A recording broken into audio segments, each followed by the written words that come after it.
Deal. I got this safe at an auction for $3.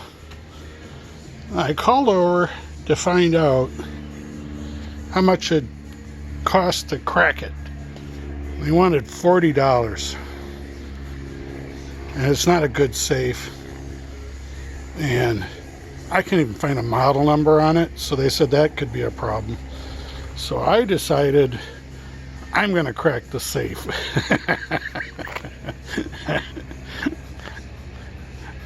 I don't think I'll make a good thief of safes, because the method I'm gonna use involves hammers and grinding wheels. I'll keep you posted.